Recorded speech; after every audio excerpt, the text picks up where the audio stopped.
एक बड़े आला हजरत साहब है, उन्होंने बहुत अच्छी बात लिखी है, मैं तो तरफ से नहीं बोल रहा हूँ, ये तुम्हारी किताबों से कोट कर रहा हूँ। उठाओ अल-मलफूज सफा नंबर 128। पीर साहब से मुझे सवाल कर रहा है कि पीर साहब औरतों का मज़ार कराना कैसा है। सवाल है, बिल्कुल सवाल जवाब का, क्वेश्चन आंसर का पूरी किताब है। उनका पीर साहब कह रहा है कि अरे ये पूछ रहे हो कि औरतों का मज़ार बनाना कैसा है, ये पूछो कि जब वो औरत इरादा करके निकलती है घर से कि हम फलां मज़ार की सैर करेंगे, अल्लाह उसका फरिश्ते लानत करता है, लानत। और तुम यहाँ पर औरतों को भेज रहे हो, अपनी बेटियों को भेज रहे हो, सारे वहाँ जा करके अपने सभी अपने माथे को वहाँ पर फेंक रहे हैं। मेरे भाई तो ये अल्लाह का हक तुम किसी और को दे रहे हो, तुम्हें शर्म नहीं आ रही है। अल्लाह कहता है मेरे भाई लेकिन ये ऐसे कौम है, अब क्या पहले सुन्नत वल जमात से जोड़ता है कि हमारे सुन्नत वल जमात है, लेकिन उनके अकीदे, उनके जो नेचर है, उनके जो अकीदे हैं, उनकी जो अकीदे हैं वो ये है कि वो मज़ारों पर जाकर के वो मुराद मांगते हैं, बाबा से मुराद मांगते हैं।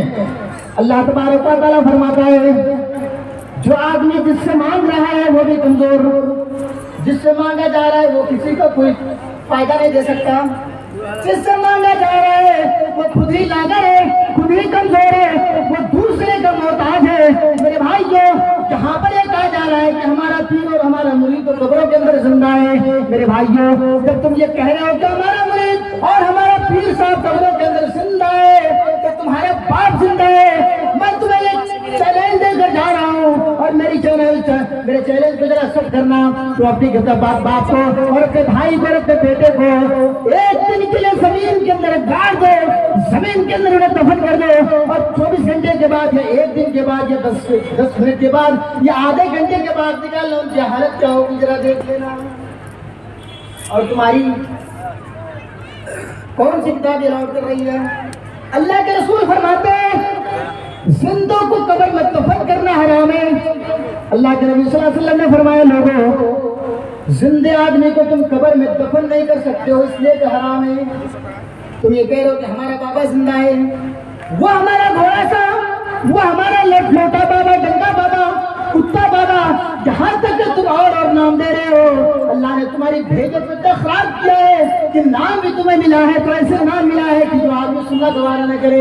अरे कोई होता है घोड़ा सा, कोई होता है काला सा, कोई होता है लोटा बाबा, डंगा बाबा, नंगा शाह। मेरे भाई अल्लाह ने तुम्हारी अकल को ऐसी मारी कि नाम भी तुमने रखा है, तो ऐसे नाम रखा है कि लोग सुन करके शर्मा जाए, लोगों को शर्मा जाए तुम्हारे नाम सुन करके।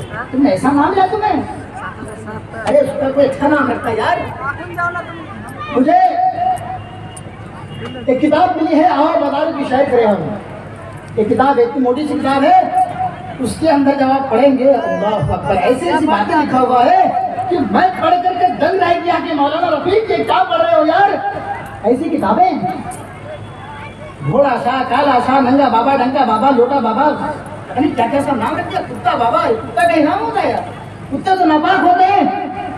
जब अगर एक बर्तन में कुत्ते मुंह डाल देते हैं तो उनको 7 मरतबा धुला जाता है, इतने नापाक कुत्ते होते हैं। और उसे कहते क्या है, किसी आप ऐसे आदमी से पूछो और उसे आप कह दो कि हजरत अली के तुम कुत्ते हो, अरे बाप रे बाप, बड़े खुशी के इतने खुश होंगे कि आपकी सभा में मुबारक क्या कुत्ता कह दिया है। मेरे भाइयों ऐसे लोगों का नाम रखना और ऐसे लोगों से हमारा कोई वास्ता नहीं है। ये इस्लाम का दुश्मन है, जब आप पहले सुन्नत वल जमात तो कह रहे हैं, लेकिन ये लोग इस्लाम का दुश्मन है, इस्लाम का फॉलोअर नहीं है। इस्लाम का फॉलोअर है जो 5 चीजों पर अमल करे।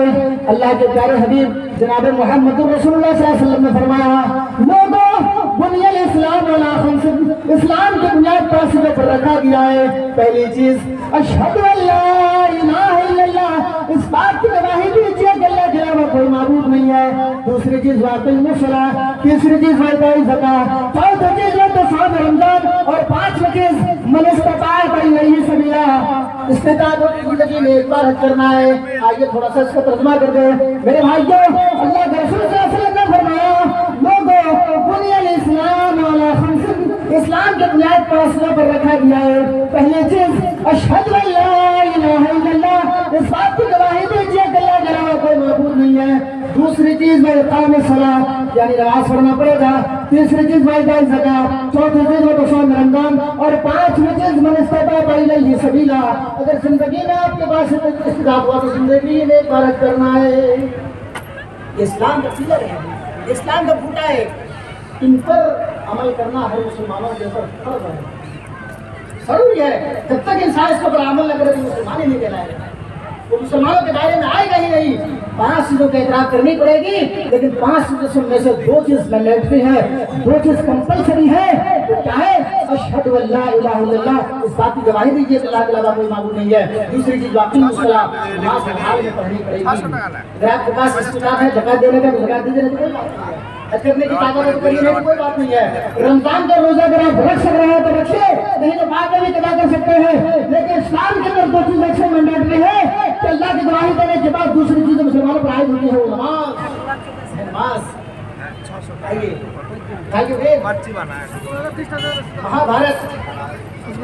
महाभारत के अंदर और श्रीमद् भागवत गीता के अंदर भी ये मंत्र मौजूद है। श्रीमद् भागवत गीता के अंदर भी कहा जा रहा है नमाज पढ़ने के बारे में, योगी तो सपत्मात्मान एकाकीय चित्तात्मान राशिर परिग्रह। हाय अर्जुन, जब तुम पूजा करने के लिए खड़े हो जाओ, जब ईश्वर को प्रसन्न करने के लिए खड़े हो जाओ, जब ईश्वर को खुश करने के लिए खड़े हो जाओ, तो सीधे खड़े हो जाओ। और सीधे खड़े होने का मतलब यह है कि आपका बॉडी बिल्कुल सीधा रहे और सीधे पर हाथ जोड़ लो। और ये मंत्र उस वक्त तक पढ़ा जाता है, उस वक्त तक उनकी पूजा सफल नहीं होगा जब तक कि वो ये मंत्र न पढ़ ले। ओम भूर्भुवः स्वाहा तत्सवितुर्वरेण्यं भर्गो देवस्य धीमहि धियो न प्रचोदयात्। जब तक ये मंत्र नहीं पड़ेगा उसका पूजा सफल नहीं हो सकता है। मेरे भाइयों, कुछ हद तक तो पता ये चल रहा है कि हमारा भाई जब भी इबादत करने के लिए, पूजा करने के लिए, भक्ति करने के लिए खड़ा होता है तो अपने दोनों हाथ को सीने पर जोड़ लेता है, यानी हृदय से दुआ करता है, हृदय से अल्लाह रब्बुल आलमीन से क्षमा मांग रहा है। अर्जुन ने ये कहा कि जब तुम ईश्वर के प्रसन्न पूजा करने के लिए खड़े हो जाओ तो हृदय पर अपने दोनों हाथ को जोड़ लो। मेरे भाइयों, क्या हमारा भाई, हमारा जो अदर भाई है, वो जब अल्लाह रब्बुल आलमीन की इबादत करने के लिए खड़ा होता है तो यूं मांगता है, वो एकदम नाक के नीचे, जो बिल्कुल सही था। रेफरेंस हवाला देने पास, और हम हवाला देने के लिए तैयार। मैंने कहा खुले मंच पर और बड़े स्टेज पर कह रहा हूँ, ये सही हदीस है और आप उसको सही मान करके नमाज पढ़ रहे हो। तुम्हारी नमाज हो रही है नहीं हो रही अल्लाह के जाने मेरे भाइयों, लेकिन अल्लाह के रसूल सल्लल्लाहु अलैहि वसल्लम की सही हदीस के मुताबिक मैं ये कह रहा हूँ तुम्हारी नमाज नहीं है। अल्लाह के रसूल सल्लल्लाहु अलैहि वसल्लम ने फरमाया, सल्लू कमा रअयतूमुनी मुसल्ली, जिस तरीके से तुमने मुझे देखा है नमाज पढ़ने के लिए, उस तरीके से नमाज पढ़ो। बुखारी, अबू दाऊद शरीफ, अबू दाऊद 759 नंबर की हदीस आप उठा लीजिए, आपको सीने पर हाथ बांधने की हदीसें मिलेंगी, आमीन बिल जहर की आज हदीसें मिलेंगी। मेरे भाइयों, ये सारी चीजें हैं लेकिन वो पढ़ नहीं रहे हैं, पढ़ना पड़ेगा मेरे भाइयों, उसे कोट करनी पड़ेगी, उसे आपको रिसर्च करना पड़ेगा, तब जाकर ये सारी चीजें मिल सकती है। मैंने फ्रीस्टाइल पे कहा है कि आप जहाँ नाक के नीचे हाथ बांध रहे हैं, हदीस सही है। अगर आपको सही हदीस खोजनी हो तो अबू दाऊद शरीफ उठाइए, देख लीजिए 759 नंबर हदीस, आपको सीने पर हाथ बांधने के सबूत मिलेगा, हदीस सही है। आइए, हमने यहाँ बुराई दे दी, जहाँ हमने बता दिया कि हिंदू भाई ऐसे दोनों हाथों को सीने पर जोड़ लेता है, हम भी दूर रखते हैं। और अल्लाह के रसूल सल्लल्लाहु अलैहि वसल्लम ने फरमाया, जब तुम अल्लाह रब्बुल आलमीन की इबादत करने के लिए खड़े हो जाओ, सूरह फातिहा पढ़ो या अदर कोई सूरह पढ़ो तो ऐसे अल्फाज से पढ़ो ताकि लोगों को समझ में आ जाए, और तुम जो पढ़ रहे हो तो तुम्हारी भी समझ में आनी चाहिए कि हाँ हम पढ़ रहे हैं। अब बेचारा यहाँ मानता है, इतनी आसानी से चलाता है, पता ही नहीं चलता है कि क्या पढ़ रहे हैं। अभी ये रमजान में हमारे पास बहुत सारी वीडियोस आई, बहुत सारे वीडियोस आए मेरे पास, अल्लाह अकबर, क्या बताऊं, ये इस्लाम का मजाक निकालता है, कितने स्पीड को कुरान कहते पढ़ता हुआ जा रहा है। मेरे भाई, तो हम लोग खास करके मुझे नहीं पाला पड़ रहा है कि क्या पढ़ रहा है बेचारा। ऐसी राजधानी एक्सप्रेस और तो और लोगों के पास टाइम कहाँ है भाई, तीसों दिन हम कुरान पढ़ेंगे 20-20 रिकात अल्लाह अकबर टाइम ही कहाँ है। अब तो एक ही दिन में पूरी कुरान खत्म होनी चाहिए। जब एक रात में पूरी कुरान खत्म हो, 30 पारे खत्म हो, वो राजधानी एक्सप्रेस नहीं चलेगा, एरोप्लेन नहीं चलेगा तो क्या आगे लोकल गाड़ी जाएगी? नहीं ना। अभी साहब को तो पैसे से मतलब है भाई, उसे कुछ भी करके 20 रिकात खत्म करनी, पूरी कुरान खत्म करनी हो। मैं इस पर जाना नहीं चाहता। तो अल्लाह के रसूल सल्लल्लाहु अलैहि वसल्लम ने फरमाया नमाज पढ़िए। आइए महाभारत उठाइए। मैं आपको महाभारत के लिए शेयर कराना चाहता हूँ, और इससे पहले मैंने हदीसें पढ़ी है, उस हदीस का सेम मैं आपको एक हदीस और सुना रहा हूँ। सिर्फ लैंग्वेज का फर्क है, सिर्फ अल्फाज का फर्क है, सिर्फ लैंग्वेज का फर्क है। हम अरबी में कह रहे हैं, जहाँ संस्कृत जबान में है। मेरे भाई को आप ये कह रहे होंगे, सोच रहे हो कि मौलवी साहब आपको संस्कृत कैसे मालूम, और आपका नाम क्या छत्रपति लगाया जा रहा है। लोग बहुत सारे लोग अपने आप को छत्रपति भी कहते हैं। मेरे भाई को मैं आपसे एक रिक्वेस्ट करता हूँ कि सिर्फ नाम क्या के छत्रपति लगाना काफी नहीं है, आपके पास नॉलेज होनी चाहिए। लगाओ, शौक से लगाओ छत्रपति। हम आपको मना नहीं कर रहे हैं, और ना हम तुम्हारे अगेंस्ट ना करके कह रहे हैं कि तुम छत्रपति क्यों लगा रहे हो। लगाओ शौक से, लेकिन संस्कृत का भी मुताला करो। मेरे भाई जो आज तक मैं डायरेक्टर होने के नाते एक महल चला रहा हूँ, एक ब्रांच भी चला रहा हूँ, प्रोग्राम लाइन में भी हूँ, और अभी तक मैं अल्हम्दुलिल्लाह घर तालीम हूँ, और मैं संस्कृत से आचार्य कर रहा हूँ, और इंशाल्लाह संस्कृत से PhD करने का भी इरादा है। आप लोग मेरे लिए दुआ करें कि अल्लाह रब्बुल आलमीन हकीकत मंजिल मकसूद तक पहुंचाए। मेरे भाई को संस्कृत के वन बात के सामने बयान कर रहा हूँ। सोचिए, समझिए, दिमाग दौड़ाइए कि आखिरकार संस्कृत का ये अल्फाज और संस्कृत के इतने जानकार लोग होते क्यों हैं। तो मेरे भाई को उनके पीछे मेहनत करनी पड़ेगी। अहमद दुष्परी मेघा मृत जगरत अहम सूर रेवा जमी। अहमद नाम का एक व्यक्ति आएगा, एक इंसान आएगा जो सूरज की तरफ चमकेगा, जो सूरज की तरह रोशन करेगा। अब यहाँ हमने इतना बड़ा पंडाल सजाया है, यहाँ पर आपने बल्ब का इंतजाम किया है, बल्ब लगाए तब जाकर के रोशनी हो रही है। जब एक सूरज पूरब से निकलता है और खुशी में डूबता है, तो कहीं आपने देखा है सूरज निकलते हुए, 3 सूरज निकलते हुए, तो एक सूरज है जो पूरी दुनिया को रोशन करता है। मेरे भाई जो लिखे हैं, अहमद दुष्परी मेघा मृत से जगरत अहम सूर रिवाजनी। अहमद नाम का एक व्यक्ति आएगा, एक इंसान आएगा, एक पर्सन होगा जो पूरी दुनिया में सूर्य की तरह चमकेगा। यानी आप की तरफ इशारा है कि आप 63 साल की जिंदगी में इस्लाम को मुकम्मल करके अल्लाह रब्बुल आलमीन के प्यारे हो जाएंगे। अहमद का पहला वर्ड क्या है? पहला वर्ड क्या है?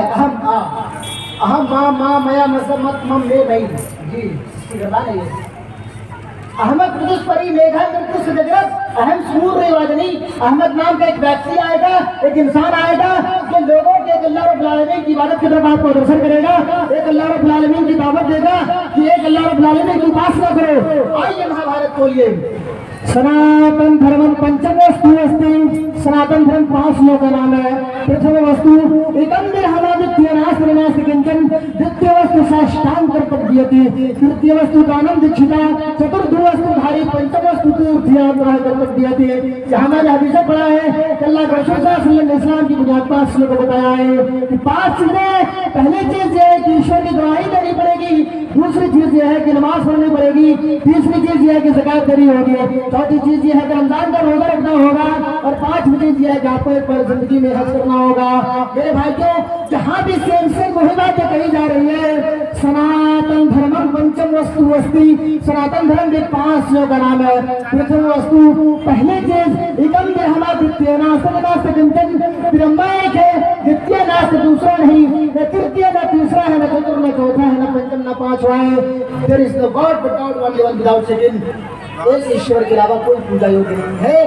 पूजा के लायक, इबादत के लायक सिर्फ अल्लाह रब्बुल आलमीन है। दूसरी चीज वही काम सलाह, यहाँ कहा गया है साष्टांग कर्तव्यति, यानी 8 अंगों को जमीन पर रखना है। 8 अंग कहाँ हम रखते हैं? जब हम सजदे में होते हैं। ये पेशानी और नाक, 2 हाथ कहते नहीं, 2 घुटने और 2 पैर जो सजदे में रखते हैं उसको कहते हैं साष्टांग। साष्टांग यानी 8 अंगों को जमीन पर रखना, यानी सजदा करना, मुराद है नमाज।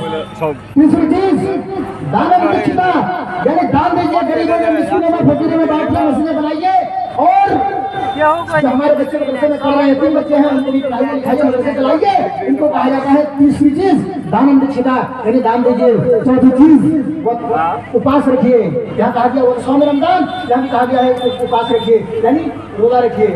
जब आप स्मृति खोलेंगे उसमें भी 3 दिन के बारे में, 3 दिन के रोजा रखने के बारे में कहा गया है। 3 दिन सुनो ना। और चौथी चीज 3 यानी आप उस शहर के अंदर चले जाइए, वहाँ के गंगा के पानी से नहा धोकर अपने पाप साफ कीजिए।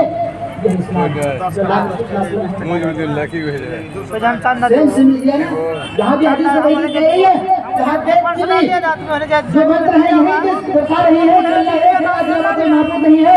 दूसरी चीज दूसरी चीज जहाँ शास्त्र की तस्वीर, तीसरी चीज आनंद छुड़ा, चौथी चीज उपास रखिए, और 5वीं चीज तीर्थ यात्रा करिए।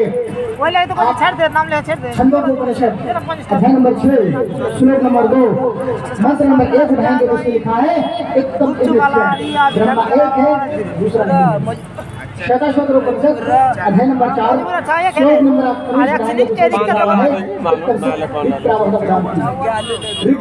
नंबर 10 सूत्र नंबर 82 मंत्र नंबर 46 उठाएंगे, उसमें भी लिखा हुआ है एकदम सब, यानी ईश्वर एक है, अल्लाह एक है, उसके अलावा कोई माबूद नहीं है।